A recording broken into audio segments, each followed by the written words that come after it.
സഖാവ് കാനൻ രാജേന്ദ്രനെ ക്ഷണിക്കുന്നു.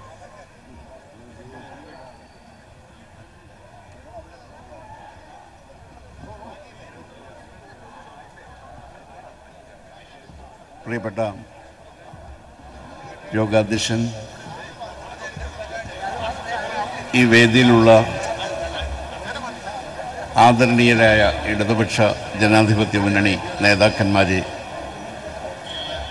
പ്രിയപ്പെട്ട സഖാക്കളെ, സുഹൃത്തുക്കളെ, ഫെബ്രുവരി മാസം 16-ാം തീയതി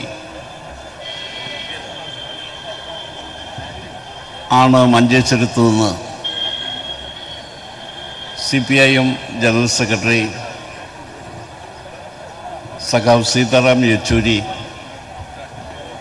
ഈ കേരള സംരക്ഷണ യാത്ര ഔപചാരികമായി ഉദ്ഘാടനം ചെയ്തത്. ഈ കഴിഞ്ഞ ദിവസങ്ങളിൽ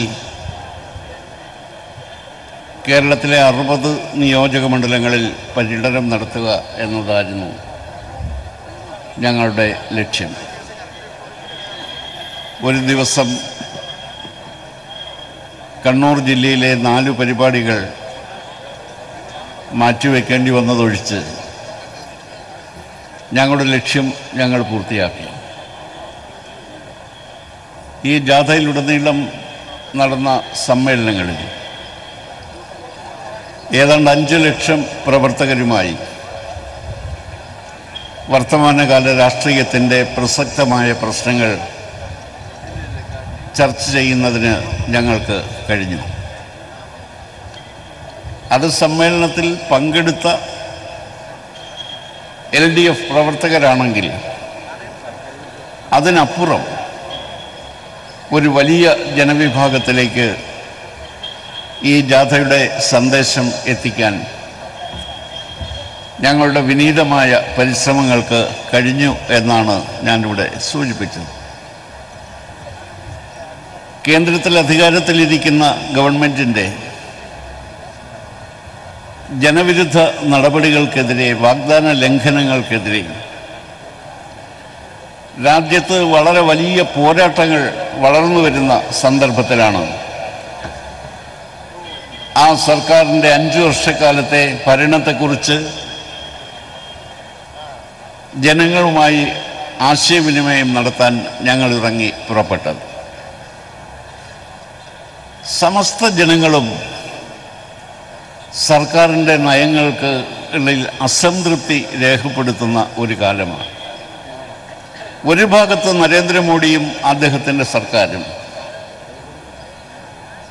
നേരെ അഭിമുഖമായി ജനങ്ങളും അണിനിരക്കുന്ന ഒരു കാഴ്ചയാണ് ഇന്ന് രാജ്യത്തുടനീളം കാണാൻ കഴിയുന്നത്. അതുകൊണ്ടാണ് മോഡി ഹടാവോ ദേശ് ബച്ചാവോ എന്ന മുദ്രാവാക്യം കക്ഷി രാഷ്ട്രീയത്തിന് അതീതമായി രാജ്യത്തിൻ്റെ മുദ്രാവാക്യമായി മാറുന്നത്. ഞങ്ങളുടെ കേരള സംരക്ഷണ യാത്രയിലും ഞങ്ങൾ ഉന്നയിച്ചത് മോഡിയെ പുറത്താക്കുക, രാജ്യത്തെ രക്ഷിക്കുക എന്നതാണ്. അതോടൊപ്പം തന്നെ മോഡിയുടെ നയങ്ങൾക്ക് ഒരു ബദൽ ഉയർത്തുന്ന കേരളത്തിലെ ഇടതുപക്ഷ ജനാധിപത്യ മുന്നണിയുടെ 1000 ദിവസത്തെ നേട്ടങ്ങൾ ജനങ്ങൾക്കിടയിലെത്തിക്കാൻ ഞങ്ങൾ പരിശ്രമിച്ചു. ഞങ്ങളുടെ ജാഥയിൽ ഞങ്ങൾ സ്വീകരിച്ച തൊഴിലാളികളും കർഷക തൊഴിലാളികളും കൃഷിക്കാരും ഈ ഗവൺമെൻറ്റിൻ്റെ അത്തരം നടപടികളിൽ വഴി അവർക്ക് ലഭിച്ച ആനുകൂല്യങ്ങളുടെ സന്തോഷം ചില സ്ഥലങ്ങളിലെല്ലാം ഞങ്ങളുമായി പങ്കുവച്ചു. പാലക്കാട് ജില്ല കേരളത്തിൻ്റെ നെല്ലറയാണ്. ഏതാനും ദിവസങ്ങൾക്ക് മുമ്പ് തന്നെ ഇടതുപക്ഷ ജനാധിപത്യ മുന്നണിയുടെ ഗവൺമെൻറ് മന്ത്രിസഭ എടുത്ത നെൽകൃഷിക്കാർക്ക് ഇൻസെൻറ്റീവ് വർദ്ധിപ്പിച്ചുകൊണ്ടുള്ള തീരുമാനം കൃഷിക്കാർക്ക് വളരെ സന്തോഷത്തോടെയാണ് അവർ സ്വീകരിച്ചത്. ഈ വരുന്ന സീസണിൽ സംസ്ഥാന ഗവൺമെൻറ് നെൽകൃഷിക്കാർക്ക് നൽകിക്കൊണ്ടിരിക്കുന്ന ഇൻസെൻറ്റീവിൽ 1 രൂപയുടെ വർധനവ് ഏർപ്പെടുത്തി. 17 രൂപ കേന്ദ്ര ഗവൺമെൻറ് 17 രൂപ 50 പൈസ കേന്ദ്ര ഗവൺമെൻറ് നൽകുമ്പോൾ 26 രൂപ 30 പൈസയ്ക്ക് ബാക്കിയുള്ളതെല്ലാം സംസ്ഥാന ഗവൺമെൻറ്റാണ് നൽകുന്നത്. അങ്ങനെയാണ് കേരളത്തിൽ ഇന്ത്യയിൽ ഏറ്റവും വില കിട്ടുന്ന നെൽകൃഷിക്കാരാണ് ഇന്ന് കേരളത്തിലുള്ളത്. ഇടതുപക്ഷ ജനാധിപത്യ മുന്നണിയുടെ സർക്കാരിൻ്റെ ആ പ്രഖ്യാപനത്തിൽ സന്തോഷിച്ചുകൊണ്ട് പാലക്കാട് ഞങ്ങളുടെ ജാഥയ്ക്ക് നെൽക്കതിർ നൽകിയാണ്, എല്ലാ ജാഥാംഗങ്ങൾക്കും നൽകിയാണ് അവർ സ്വീകരിച്ചത്. ആലത്തൂർ കർഷക തൊഴിലാളികളുടെ പ്രദേശമാണ്. അവിടെ ഞങ്ങളുടെ ജാഥ എത്തിയപ്പോൾ 90 വയസ്സ് പ്രായമുള്ള സീതമ്മ എന്നൊരമ്മൂമ്മ അവരവിടെ മുൻവശത്തെ കസേരയിൽ വന്ന് ഒരു കൊട്ടയുമായിട്ട് ഇരിക്കുകയാണ്. അവരുടെ കൊച്ചുമകളും കൂടെ ഉണ്ട്. ജാഥ സ്ഥലത്തെത്തി സ്വീകരിച്ച് ആനയിച്ച് വന്നപ്പോൾ